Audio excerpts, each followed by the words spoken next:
कहानी की शुरुआत में हम जूलिया और ऑस्कर नाम के दो साइंटिस्टों को बर्फ से भरे हुए एक इलाके में कुछ एक्सपेरिमेंट करते हुए देखते हैं, जिसके लिए उन्हें बर्फीले पानी में बम डालकर कुछ धमाके करने पड़े।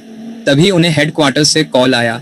उन्हें चेतावनी दी गई कि उनकी लोकेशन पर बहुत ही खतरनाक तूफान आने वाला है, इसलिए जल्द से जल्द जूलिया और ऑस्कर को वहां से निकलना होगा। उनके नजदीक घूम रही एक रशियन सबमरीन ने कुछ अजीब और तेज आवाज महसूस की जो उन्हें भी खास समझ नहीं आई। सबसे हैरानी की बात यह थी कि समुद्र की लहरें नीचे से ऊपर की तरफ उठ रही थीं। जूलिया के स्कैनर्स अजीब तरीके से काम करने लगे और उनके कैंप के आसपास की बर्फ भी तेजी से टूटने लगी। जूलिया जाने से पहले अपने रिसर्च पेपर्स उठाना चाहती थी, मगर तूफान उनके बहुत ज्यादा करीब पहुंच चुका था, तो ऑस्कर उसे खींचता हुआ स्नो मोबिल तक ले गया। तभी सबमरीन के कैप्टन ने पता लगाया कि यह आवाज किसी जिंदा चीज की है और वह लोग तुरंत उससे बचने की कोशिश करने लगे। लेकिन अचानक सबमरीन से पानी के अंदर ही एक बहुत बड़ी ऊपर ऑस्कर और जूलिया बर्फ टूटने के कारण जल्दी से भागने की कोशिश कर रहे थे, लेकिन बदकिस्मती से आगे भी बर्फ टूटने लगी। उनकी स्नोमोबिल जो वहां से निकलने का एकमात्र सहारा थी, जलकर राख हो गई और पानी में डूब गई। जल्द ही धमाकों ने उनके कैंप को भी उजाड़ कर रख दिया और बचे हुए साइंटिस्ट धीरे धीरे डूब कर मरने लगे। उधर सबमरीन को भी लगातार नुकसान पहुंच रहा था और लोग बड़ी मुश्किल से अपनी सीट्स पर बैठे थे, क्योंकि सब कुछ जोर जोर से हिल रहा था। थोड़ी कोशिश करने के बाद वह फायर करने में कामयाब हो गए और उससे निकली रोशनी ने पानी में कुछ बड़े बड़े टेंटक्स दिखाए। तभी एक आदमी शीशे की स्क्रीन से टकराकर दूर जा गिरा और चोट की वजह से बेहोश हो गया। इससे पहले कि सबमरीन पूरी तरह डूब जाए, एक ऑफिसर ने इमरजेंसी मैसेज दबा दिया और रशियन नेवी के हेडक्वार्टर्स में सबमरीन के गायब होने की खबर पहुंच गई, क्योंकि उस सबमरीन में बहुत जरूरी हथियार थे। इसीलिए वह या तो उसे बचाने और अगर बचा नहीं सकते तो उड़ाने के लिए रेस्क्यू टीम भेजते हैं। इस मिशन को विक्टर लीड करेगा, जो पानी में उनका परिवार परेशान था कि कहीं विक्टर भी वहां गायब ना हो जाए। उसकी मां को बहुत ज्यादा टेंशन हो रही थी, इसीलिए उन्होंने विक्टर को एक घड़ी दी जो कि विक्टर के पिता की थी, जो अब इस दुनिया में नहीं है। उन्होंने कहा कि यह तुम्हारी रक्षा करेगी, वह जहां भी होंगे तुम्हारा ध्यान रखेंगे। उस रात विक्टर डॉग्स पर पहुंचा तो उसे पता चला कि उसके पिता के पुराने दोस्त एडमिरल ओल्शेंस्की भी मिशन पर जा रहे हैं। अब उसे चिंता होने लगी कि मिस्टर ओनेल्शंस्की इस काम के लिए कुछ ज्यादा ही बूढ़े नहीं हो चुके हैं। यह बुढ़ा मरेगा नाम मेरा हो जाएगा। जैसे ही विक्टर सबमरीन में चढ़ा, तभी क्रू मेंबर्स कंप्लेंट करने लगे कि उन्हें छुट्टी से जल्दी वापस बुला लिया गया। दूसरी ओर जूलिया और ऑस्कर उस बर्फीले तूफान में भटक रहे थे। फोन से सिग्नल पकड़ने की कोशिश में जूलिया का ध्यान भटक गया और वह एक गहरी खाई में गिरने ही वाली थी कि तभी ऑस्कर ने उसे एनवत पर पकड़ लिया। उसी वक्त जूलिया के फोन में एक ऑयल रिग का सिग्नल मिला और सिग्नल मिलते ही उसने कॉल मिला दी। लेकिन उस बर्फीले तूफान की वजह से बहुत ज्यादा शोर था और रिग के लोग उसकी बात नहीं समझ पाए। थोड़ी देर बाद सिग्नल चला गया और कॉल कट गई। ऑस्कर अब बहुत फ्रस्ट्रेट हो चुका था। उसने एक फ्लेयर गन आसमान की तरफ चलाई और थकान के मारे जमीन पर बैठ गया। अगली सुबह सबमरीन दूसरी सबमरीन के गायब होने वाली जगह पर पहुंची। बहुत तैयारी के बाद वो लोग पानी में उतरे। जहाज के क्रू ने नोटिस किया कि ओल्शेंस्की विक्टर को एक प्राइवेट रूम में ले गया था। यहाँ कुछ सीनियर ऑफिसर्स मौजूद थे और उन्हें एक रिपोर्ट पढ़ने के लिए दी गई, जिसे पढ़कर सब लोग बहुत ज्यादा परेशान हो गए। जल्दी ही पुरानी सबमरीन के गायब होने को लेकर अफवाहें फैलने लगीं। वहीं दूसरी तरफ जूलिया और ऑस्कर को एक बुई बर्फ में फंसा हुआ मिला। बुई दरअसल एक ऐसा डिवाइस है जो पानी में तैरते हुए आसपास के जहाजों को सिग्नल भेजता है। तब उनके मन में उम्मीद जाग गई कि कोई तो उन्हें ढूंढने जरूर आएगा। इसके बाद वह इधर उधर भटकना बंद करके वहीं रुक गए। जब सबमरीन को बुई का सिग्नल मिला तो दोनों तुरंत उसी दिशा में बढ़ने लगे। अचानक से बहुत सारी व्हेल्स सबमरीन के चारों तरफ मंडराने लगी, मगर क्रू मेंबर्स भी बिना उन्हें चोट पहुंचाए नीचे जाने की कोशिश करने लगे। एक व्हेल गलती से स्क्रू हेड से टकरा गई। तभी ओल्शेंस्की ने क्रू को सोनार चालू करने को कहा, जबकि विक्टर इस बात से सहमत नहीं था। जब सोनार को एक्टिवेट किया गया तो व्हेल्स थोड़ी दूर चली गई, लेकिन पलक झपकते ही वापस पास आ गई। क्रू को कुछ भी समझ नहीं आ रहा था कि आखिर यह क्या हो रहा है, पर तभी अचानक से सभी व्हेल मछलियां वहां से चली गईं।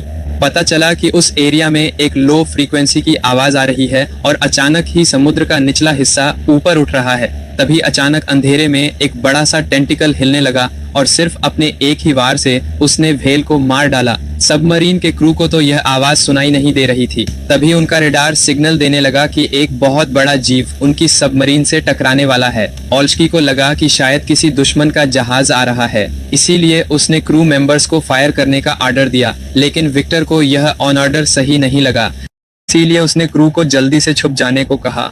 सबमरीन बर्फ की दीवार में क्रैक के अंदर चली गई। जब भी सबमरीन बर्फ से टकराती तो हिलने लगती और रेडार की आवाज भी और तेज होती जा रही थी, जिससे हेडफोन्स लगाए हुए लोगों के कान दर्द करने लगते हैं।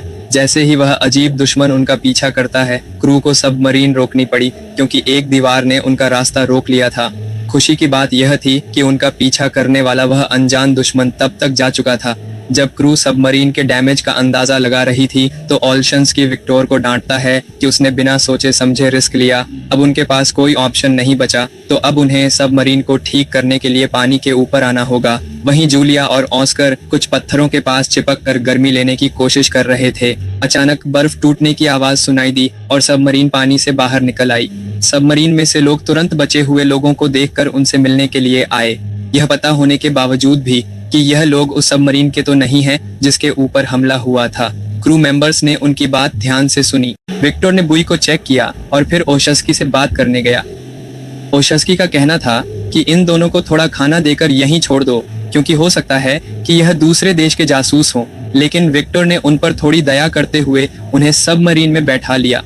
मरम्मत का काम पूरा होते ही सबमरीन फिर से पानी में चली गई और उन्होंने बुए के पास सर्च करना शुरू किया। मेडिकल चेकअप के बाद जूलिया और ऑस्कर को खाना दिया गया।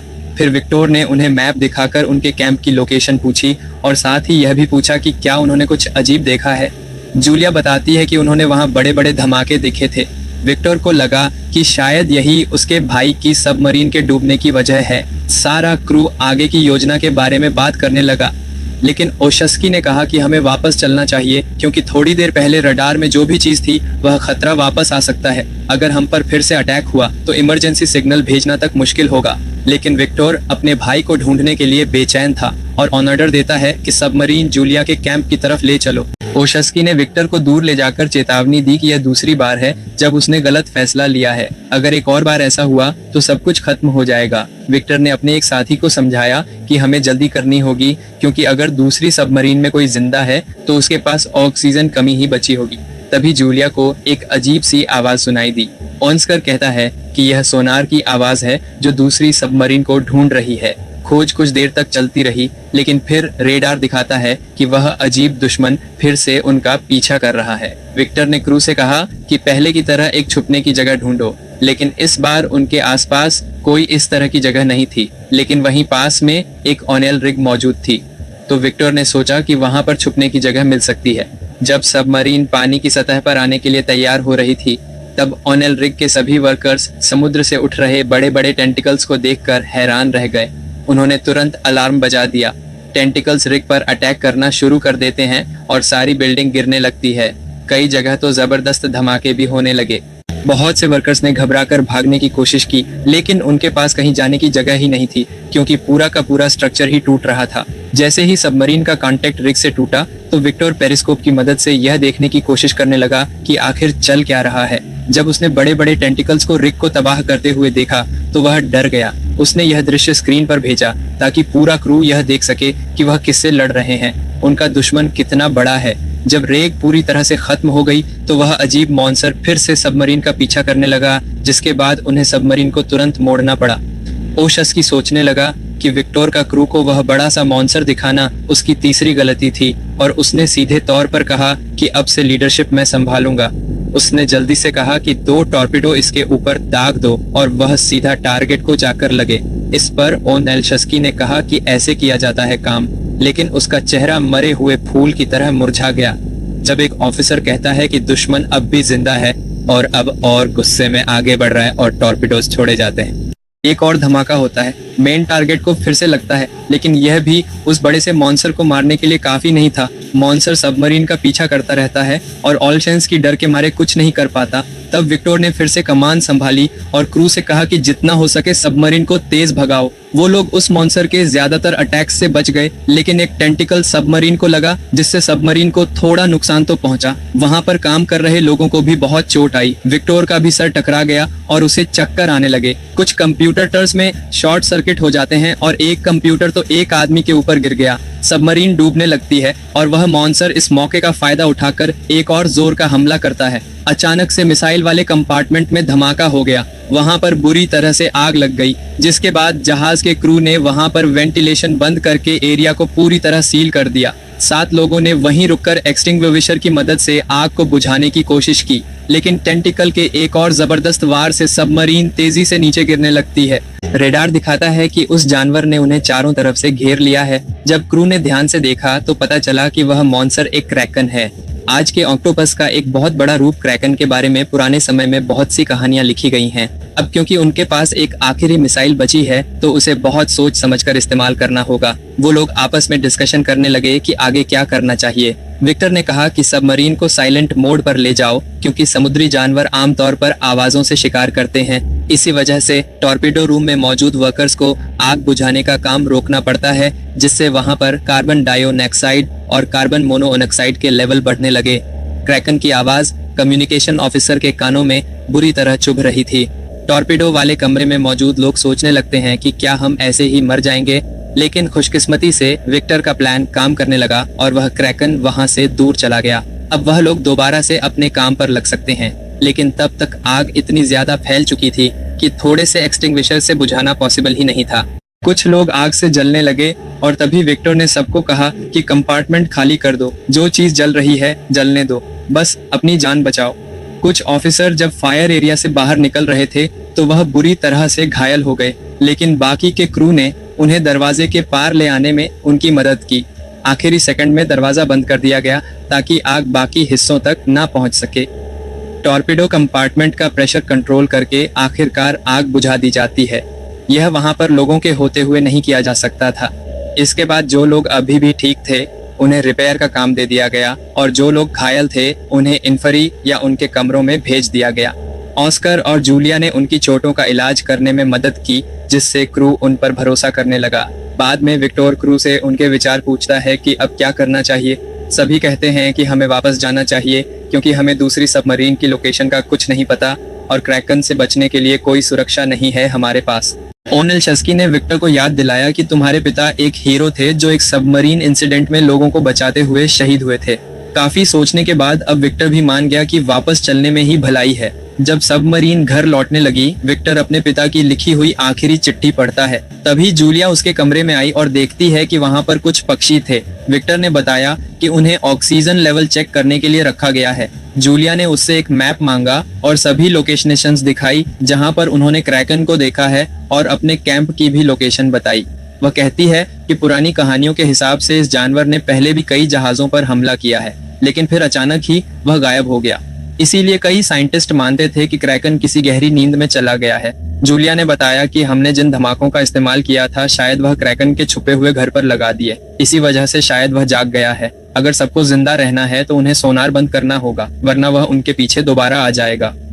कि जूलिया क्रैकन के बारे में इतने अच्छे से जानती है तो विक्टर ने उससे पूछा कि तुम्हें कोई आइडिया है मेरे भाई की सबमरीन कहाँ हो सकती है। जूलिया ने समझाया कि ऑक्टोपस अपने शिकार को खींचकर अपने घर में ले जाते हैं और वह जगह उनके कैंप के आसपास ही होनी चाहिए। तभी उनकी बातचीत एक ऑफिसर के आने से रुक गई। ऑफिसर ने कहा कि हमें एक क्लू मिला है। वह साइलेंट मोड के समय की रिकॉर्डिंग सुनाता है, जिसमें सबको सुनाई देता है कि कोई किसी मेटल पर बार बार थक थक कर रहा है। वह सिग्नल को ट्रैक करते हैं और यह कंफर्म होता है कि यह जूलिया के कैंप के पास से आ रहा है। इसका मतलब साफ था कि दूसरी सबमरीन में अभी भी कुछ लोग जिंदा हैं। विक्टर ने सबको बुलाया और कहा कि देखो, हमारे फौजी उस सबमरीन में बंद हैं, जिंदगी और मौत के बीच जूझ रहे हैं। वह अगर उन्हें हम नहीं बचाएंगे तो कौन बचाएगा? यह मत सोचना कि मैं सिर्फ अपने भाई के लिए वहां जाना चाहता हूं। अगर तुम में से कोई भी वहां होता तो मैं एक आदमी के लिए भी यही करता। जिसके बाद उसने अपने साथियों को सीधे आर्डर दिया कि सबमरीन को जूलिया के कैंप की तरफ ले चलो। अचानक मशीन और दीवारों में से नट बोल्ट्स निकलने लगे, ग्लास और लाइट्स टूट गई। इसका मतलब था कि सबमरीन ज्यादा गहरे पानी में चली गई है, जिस वजह से वो लोग सबमरीन को थोड़ा ऊपर लेकर गए। तब एक ऑफिसर ने नोटिस किया कि हम तो कुछ अलग ही जगह पर आ चुके हैं। विक्टोर ने कहा कि हमें एक मिनी सबमरीन भेजनी चाहिए इस जगह को अच्छे से देखने के लिए, क्योंकि मिनी सबमरीन का पायलट पिछले अटैक में इंजर्ड हो गया था। तो विक्टोर ने कहा कि मैं खुद जाऊंगा और तब तक ऑलशेंस की कमांड में रहेंगे। मिनी सबमरीन विक्टोर और 2 ऑफिसर्स के साथ निकलती है। जैसे जैसे वह गहरे पानी में जा रहे थे, प्रेशर की वजह से उन्हें सबमरीन के मेटल से आवाजें सुनाई देने लगी, क्योंकि इतनी गहराई में वह पहली बार जा रहे थे। प्रेशर जल्दी ही उस सबमरीन के ऊपर असर डालने लगा, इसीलिए अगर उन्हें जल्दी जल्दी कुछ नहीं मिलता तो उन्हें वापस जाना पड़ेगा। तभी उन्हें कहीं से आवाज सुनाई दी। जब वह उस दिशा में गए तो पता चला कि वहां हजारों डूबे हुए जहाज थे। इसका मतलब है कि जूलिया की थ्योरी और कहानियां एकदम सच हैं। आखिरकार उन्हें दूसरी सबमरीन मिल गई और वह उसकी डैमेज को चेक करते हैं। खुशी की बात यह थी कि उसका आगे का हिस्सा अभी भी ठीक है। इसका मतलब है कि कुछ लोग वहां छुपे हो सकते हैं। उन्होंने इस मिनी सबमरीन को पुरानी सबमरीन से जोड़ने की कोशिश की, लेकिन इतने प्रेशर में यह कर पाना बहुत मुश्किल था। आखिरकार काफी कोशिशों के बाद उन्होंने कनेक्शन बना ही लिया। विक्टोर ने डाइविंग सूट पहना और कनेक्शन की मदद से दूसरी सबमरीन में चला गया। हैच खोलने से पहले उसने नक किया और अंदर जाकर वह बहुत खुश हुआ, क्योंकि क्रू अभी भी जिंदा था, उसका भाई अलेक्जेंडर भी। उन्होंने यह खबर मेन सबमरीन को भेजी और वहां पर सभी लोग खुशी से जश्न मनाने लगे। अलेक्जेंडर समझ रहा था कि उन्होंने सबमरीन को साइलेंट मोड पर रखा होगा ताकि क्रैकन का ध्यान न जाए, और उसने बीच बीच में ही सिग्नल भेजा। विक्टोर ने जितने ज्यादा लोग फिट हो सकते थे उतने मिनी सबमरीन में भेजे, लेकिन सबको बचाने के लिए 2 बारी लगेंगे। विक्टोर ने फैसला लिया कि वह अपने भाई के साथ यहीं रुकेगा और एक मैकेनिक को आखिरी पायलट के साथ भेजा गया। उन्होंने सबमरीन के अगले हिस्से पर एक ट्रैकर लगा दिया ताकि उनकी लोकेशन खो ना जाए, लेकिन फिर उन्हें याद आया कि क्रैकन भी तो इस सिग्नल को पकड़ सकता है, जिसके बाद उसे बंद कर दिया गया। जब मिनी सबमरीन ने वहां से टेक ऑफ किया तो पूरी सबमरीन एक बार के लिए हिल गई, लेकिन नीचे नहीं गिरे। जल्द ही वह लोग मेन सबमरीन तक पहुंच गए और बचाए गए लोगों का इलाज शुरू हो गया। सबमरीन को चला रहा पायलट दूसरी ट्रिप करने लायक नहीं था, तो जूलिया ने ऑस्कर को मदद करने को कहा। ऑस्कर पहले सबमरीन में काम कर चुका था, तो वह मान भी गया। जब मिनी सबमरीन वहां से निकली तब ऑल्चकी ने रेडार में देखा कि क्रैकन फिर से हिलना शुरू हो चुका है। दूसरी तरफ विक्टोर और अलेक्जेंडर उन खतरनाक हथियारों को ढूंढने जाते हैं जो उनके सीनियर्स ने मांगे थे। उन्होंने डिस्ट्रॉयड एरिया में जाकर तिजोरी से कोड निकाले, लेकिन जब उन्होंने कंप्यूटर में कोड डालने की कोशिश की तो सिस्टम ने काम नहीं किया। लेकिन विक्टोर हार मानने को तैयार नहीं था और काफी सारे बटन्स दबाने के बाद कंप्यूटर ऑन हो गया। उन्होंने देखा कि ये हथियार अभी भी काम कर रहे हैं। उस हथियार में से निकलने वाले सिग्नल को मिनी सबमरीन ने पकड़ लिया और उस सिग्नल का पीछा करते हुए वहां पहुंच गए। लेकिन मेन सबमरीन में सब लोग डर चुके थे, क्योंकि क्रैकन उनके बहुत करीब आ चुका था। क्रू ने जल्दी से सबमरीन को समुद्र के निचले हिस्से में लैंड कर दिया और साइलेंट मोड में चले गए। क्रैक ने एक बड़ा पत्थर सबमरीन पर फेंका, जिस वजह से सबमरीन को चोट लगी और पानी एक कंपार्टमेंट में घुसना शुरू हो गया और क्रूज डाउट में पड़ गया कि वह साइलेंट मोड कितनी देर तक रख पाएंगे। जल्द ही मिनी सबमरीन विक्टर की लोकेशन तक पहुंच गई और जब डॉकिंग हो रही थी तब गलती से ट्रैकर ऑन हो गया। ट्रैकर मेन सबमरीन पर अटैक करने ही वाला था, लेकिन ट्रैकर का सिग्नल पाते ही वह अपनी गुफा की तरफ बढ़ा। ऑल्चकी ने क्रू को ऑर्डर दिया कि जल्दी से इस मौके का फायदा उठाकर ऊपर चलो। इसी दौरान विक्टोर पाइप के थ्रू हथियारों वाले कमरे तक पहुंचने की कोशिश कर रहा था, जो क्रैकन के हमले की वजह से ब्लॉक हो गया था। अलेक्जेंडर ने मिनी सबमरीन के डॉग की आवाज सुनी और अपने क्रू को जाने के लिए कहा, जबकि वह अपने भाई का इंतजार करने लगा। आखिरकार विक्टोर हथियारों वाले कमरे में पहुंच गया और उसने मिसाइलों के अंदर कोट डालना शुरू कर दिया, जबकि अलेक्जेंडर कंप्यूटर में कोट डाल रहा था। हथियार लोड होने में थोड़ा टाइम लग रहा था। इसी बीच क्रैकन ने उन्हें ढूंढ लिया। सभी लोग उसके हमले के लिए मानसिक तौर पर तैयार थे। जब उसके टेंकल्स सबमरीन के चारों तरफ घूम रहे थे, दोनों भाई आपस में बात करते हैं और अपनी पुरानी लड़ाइयों के लिए एक दूसरे से माफी मांगते हैं। क्रैकन ने एक झटके में सबमरीन का आधा हिस्सा तोड़ दिया, लेकिन वह हिस्सा तो पहले ही खाली था। क्रैकन अब दोबारा अटैक करने ही वाला था। दोनों भाइयों ने एक साथ बटन दबा दिया ताकि हथियार फायर हो सके। अब पानी सबमरीन में घुसने लगा तो विक्टर जल्दी से पाइप के थ्रू वापस अलेक्जेंडर के पास गया। वो हथियार जल्द ही खुद ब खुद फटने वाले थे, तो दोनों भाई तेजी से निकलने की कोशिश करते हैं। सबमरीन अब डूब रही थी और जोरदार लहरों की वजह से कॉरिडोर में पानी आ रहा था, जिस वजह से दोनों भाई अलग हो गए। विक्टर ने अलेक्जेंडर को ढूंढते हुए उसका हाथ पानी से बाहर निकलते हुए देखा। विक्टर ने तुरंत उसका हाथ पकड़ा और अपने पास खींचने लगा। जब तक अलेक्जेंडर सही सलामत उसके पास नहीं आ गया, दोनों भाई सीढ़ियां चढ़कर मिनी सबमरीन में घुस गए और दरवाजा बंद कर लिया ताकि पानी अंदर न आ सके।